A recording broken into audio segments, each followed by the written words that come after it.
The following program is produced at and funded by Lyndon State College, the College of the Northeast Kingdom. Coming up tonight on News 7.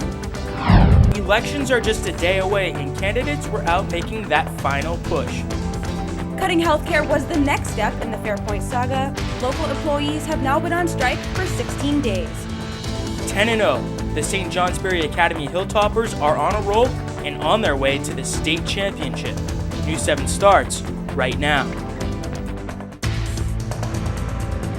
Live from the Vermont Center for Community Journalism, this is News 7 at 5:30.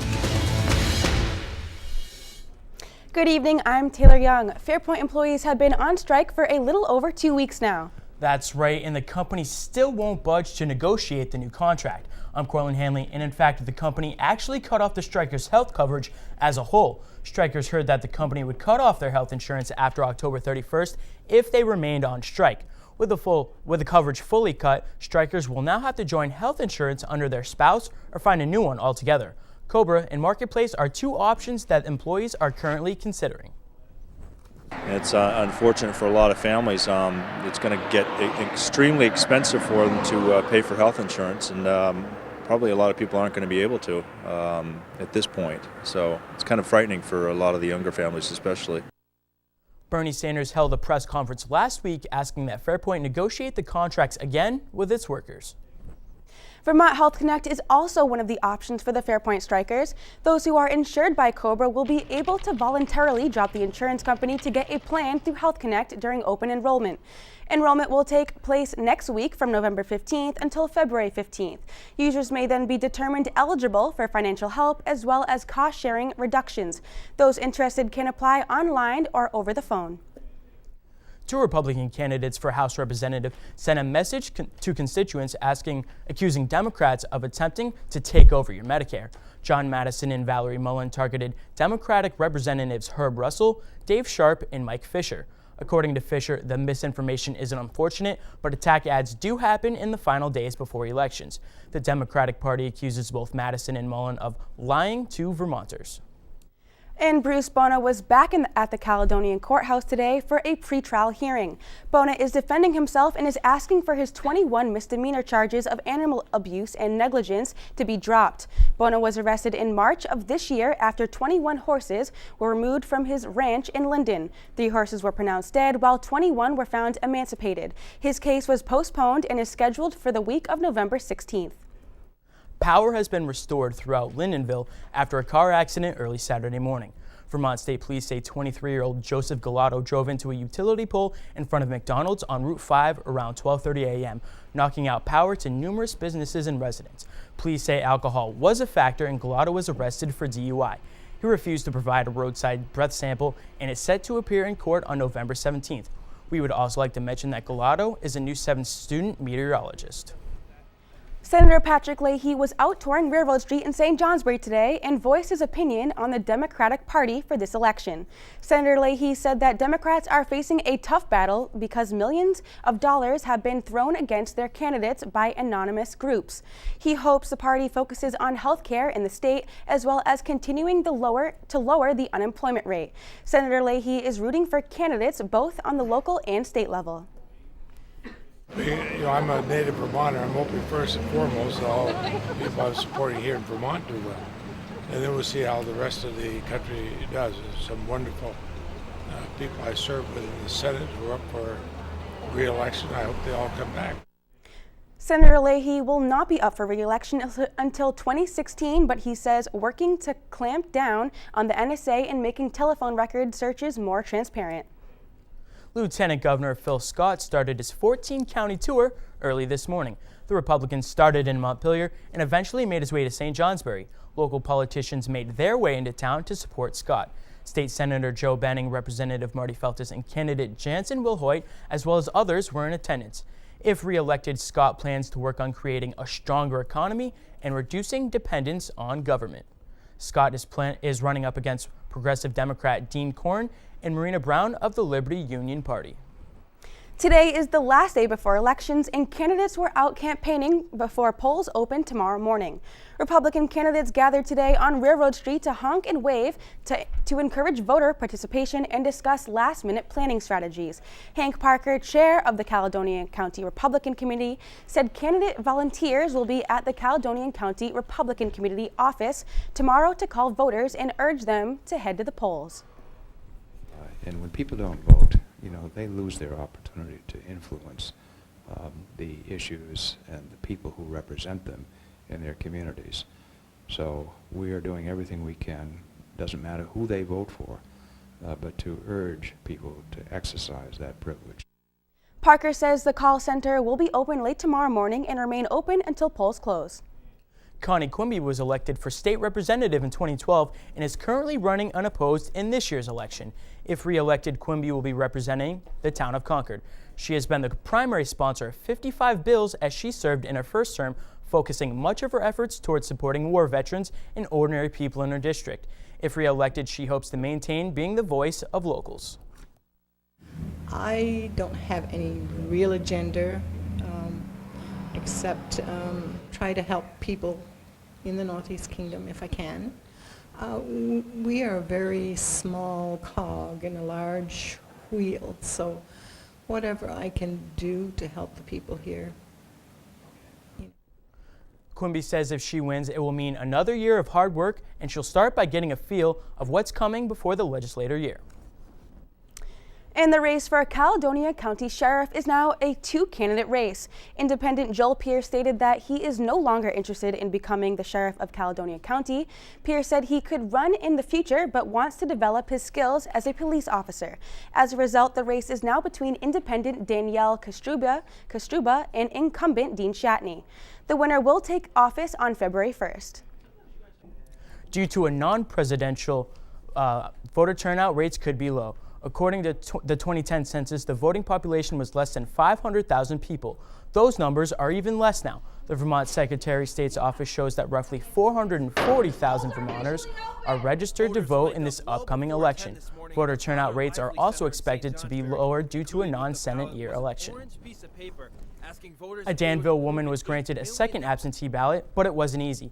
Lisa Carlson says her elderly parents were misinformed about absentee balloting, and as a result, she made a mistake filling out the form. The town clerk's office originally said a second ballot could not be obtained, but according to the Vermont Secretary of State's office, if an absentee voter makes a mistake and spoils a ballot, the voter may request another ballot twice.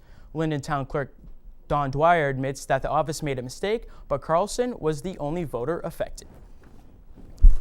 And now Francis McInerney joins us with a first look at our forecast. Francis, I know a few towns nearby have seen some snow. Is it our turn for some snow, or is the sunshine set for a return? Well, I wouldn't expect any snow quite yet. In fact, we could expect a warm-up in temperatures over the next few days. I'll talk more about that in a moment, but first, your current temperatures are about 38 degrees under partly to mostly cloudy skies, with the winds remaining calm for the most part. And if we look at our current temperatures across New England, you can see that they're pretty warm down south, where it's 59 in New York and 56 over in Williamsport, but then it's much cooler up in the northern parts of New England, where you can see it's 45 in Burlington and 46 over in Lebanon. And then for our satellite radar, you can see it's been pretty clear for the most part. We are tracking some clouds off to our west, but expect skies to remain pretty clear for the most part this evening. For your first forecast tonight, lows will be in the mid to upper 20s under mostly clear skies with a southerly wind. And then by tomorrow, expect partly cloudy skies with a slight chance of some rain in the afternoon, with temperatures right around 50 degrees with a southerly wind at about 5 to 10 miles per hour. Back to you guys. Thank you, Francis. And with winter approaching, Lyndonville has already issued a parking ban. Skiers and snowboarders have their fingers crossed that the snow will begin to fall soon as they get ready for the season. One local business created an event where riders can get some new gear. In just one more game, St. Johnsbury Academy will face Rutland on Saturday. We'll show you what the Hilltoppers did over the weekend to get there.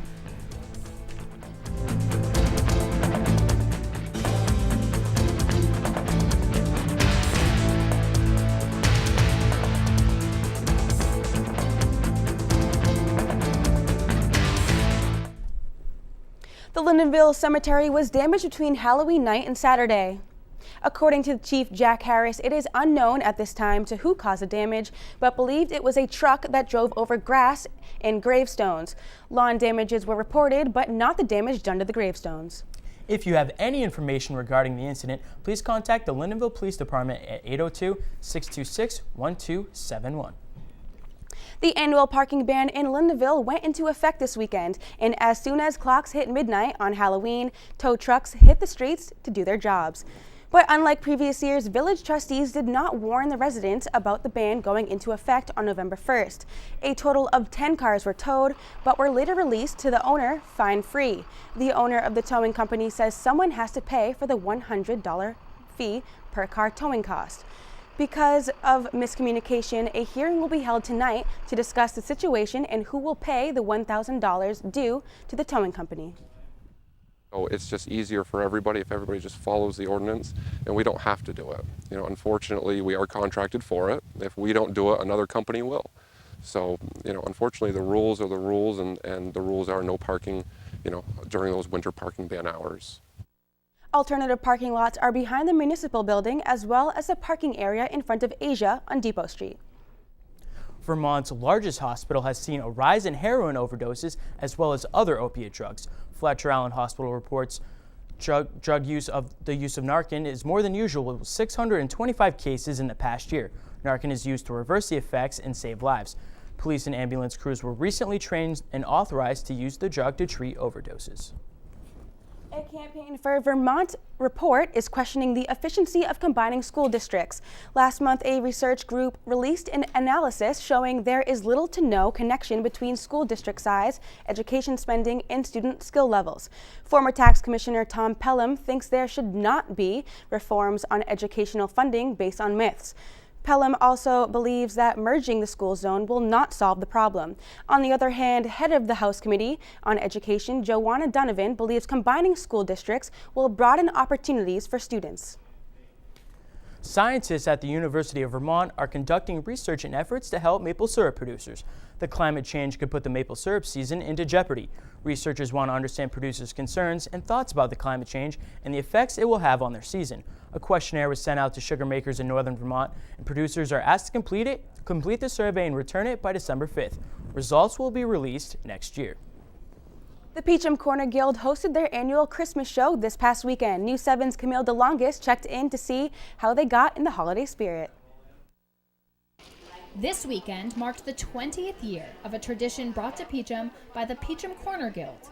The annual Christmas show offers antiques, jewelry, art, specialty foods, and holiday decorations. Chandler, a guild member, says that the event truly embodies their community. I think it represents Peachum very well because we are a diverse community with a real appreciation for beauty and the arts, and the show reflects that. Chandler says over the past few years, the show has really started to excel. I think our quality has gone up. We have a diversity of items that you rarely find in a guild, and just unique, highest quality pieces. Community and guild members alike believe that the show has a way of bringing people from all over together. I think it sort of ties the town together, and because people are coming, actually they're working at the guild from outside of Peachum, which brings people in too.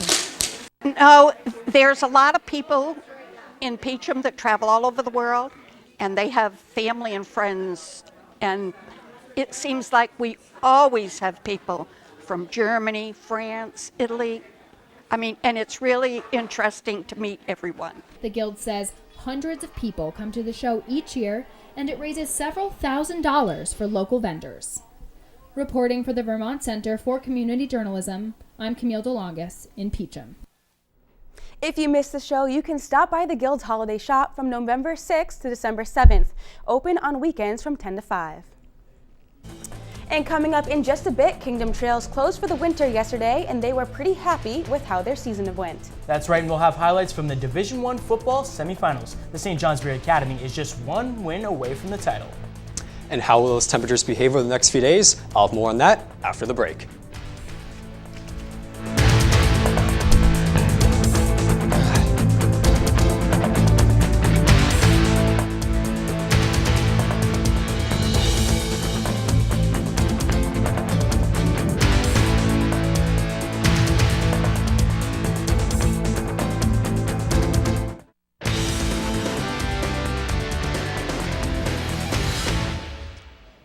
And welcome back. Over the past few days, we woke up to some pretty cold temperatures, but do expect to warm up over the next few days, in fact. I'll talk more about that in a moment, but first, currently outside, it's clear outside with a temperature of 38 degrees with a calm wind.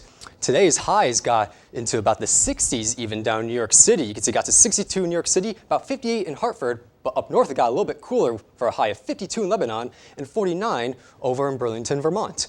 And we zoom into the Northeast Kingdom, you can see that the highs today got into about the mid-40s. You can see about 46 in St. Johnsbury, 42 over in Newport, and 46 over in Morrisville.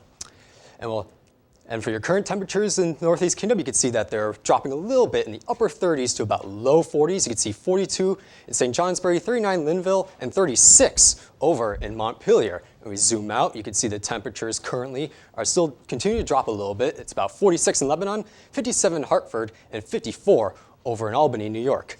And we'll time out those forecast temperatures for you. You can see that by about tomorrow morning, you'll wake up to some relatively cool temperatures, but not as cool as they were over the past few days. You can see it's about it'll be 39 in Linville, about 40 in St. Johnsbury, and then moving on to tomorrow afternoon, you can see that warm up there, about 51 in Linville and 51 over in Newport. And then by about Wednesday afternoon, the temperatures will be just as warm, right around the low 50s. You can see 52 in Linville and 53 over in St. Johnsbury. You can see from our current satellite radar right now, it is pretty clear for the most part, but then as we move out west, you can see there's our next weather maker coming in that could bring us the chance of off and on rain showers tomorrow through Friday, in fact. And then I'll time out your precipitation forecast for you. You can see that by about tomorrow evening, it's going to be pretty clear for the most part. We will track in some clouds moving in from our west. And then by about tomorrow morning at 8 a.m., more clouds will continue to build in with a little bit of precipitation, but I do expect that to stay off to our northwest. Then by about Tuesday evening and into Monday morning, you can see that the clouds are going to continue to build in from our west with precipitation still off to our west. Your overnight forecast, you can see the temperatures will be right around the 30s under partly to mostly cloudy skies, 31 St. Johnsbury and 30 over in Lyndonville.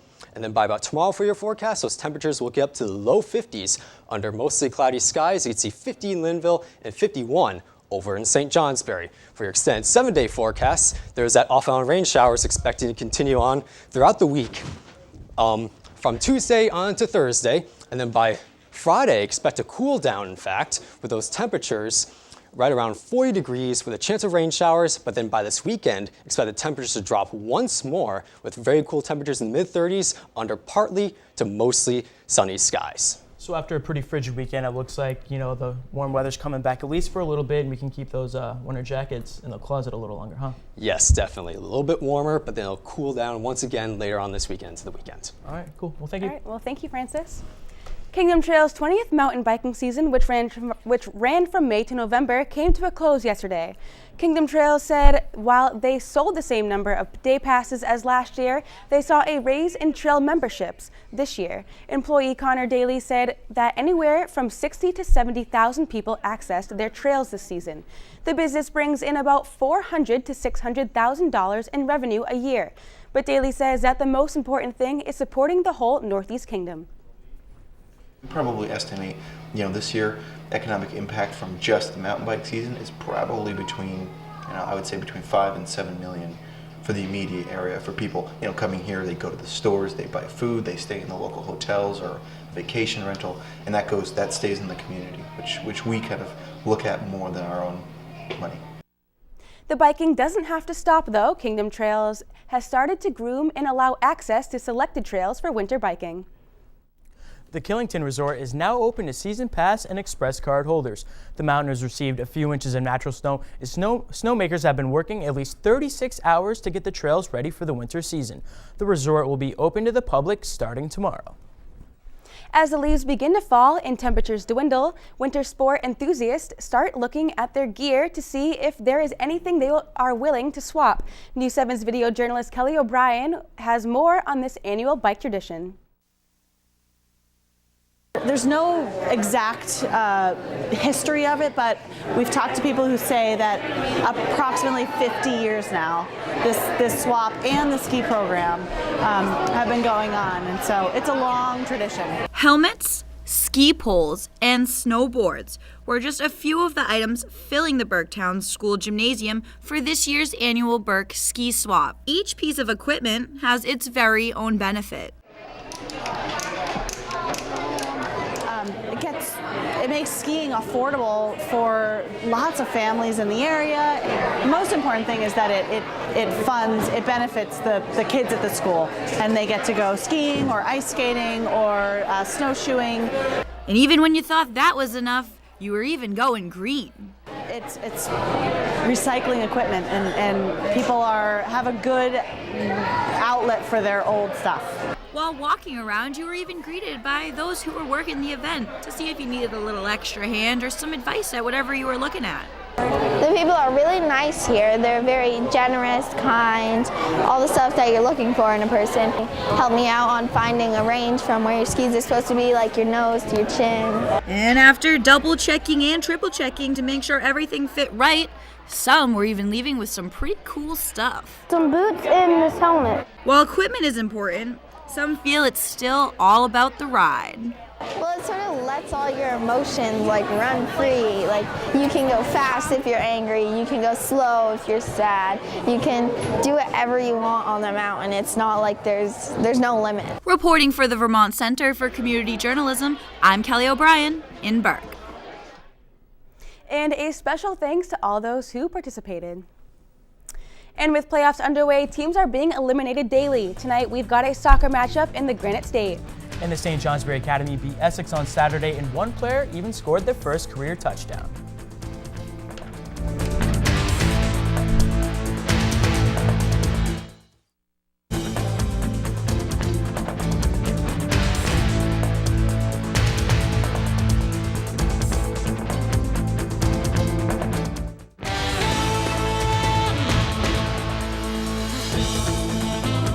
With playoffs for fall sports nearing the end, few teams have been in action lately. In today's matchup, we only have one game that's scheduled in the Granite State. The 7th-seeded Littleton Lady Crusaders made their way up to Sunapee to take on the 2nd-seeded Lady Lakers. That matchup kicked off at 3 o'clock.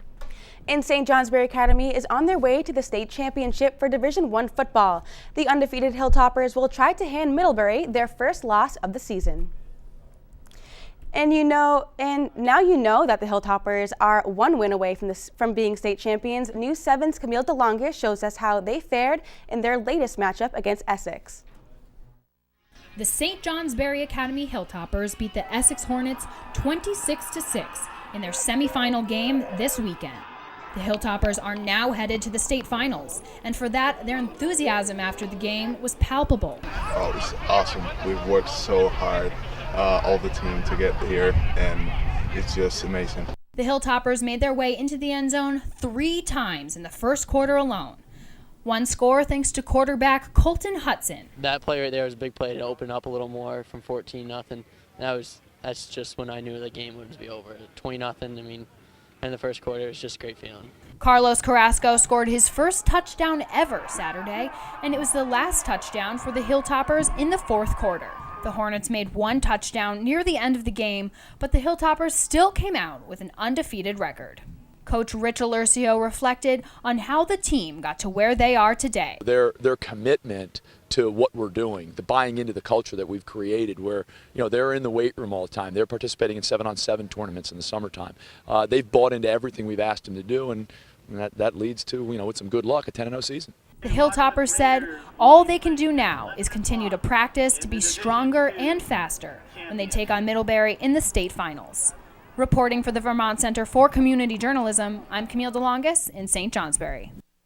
And the next obstacle for the Toppers will be handing Middlebury their first loss of the year.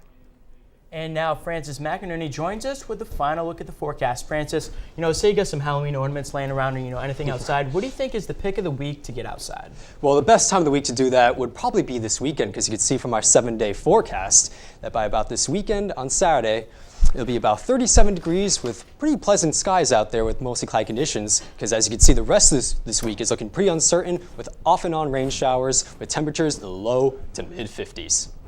All right, thank you, Francis. Thanks, Francis. And that's all we have for tonight's edition of News 7. For your latest news, weather, and sports, be sure to visit us online at news7newslink.net. And from all of us here at the Vermont Center for Community Journalism, have yourself a great evening.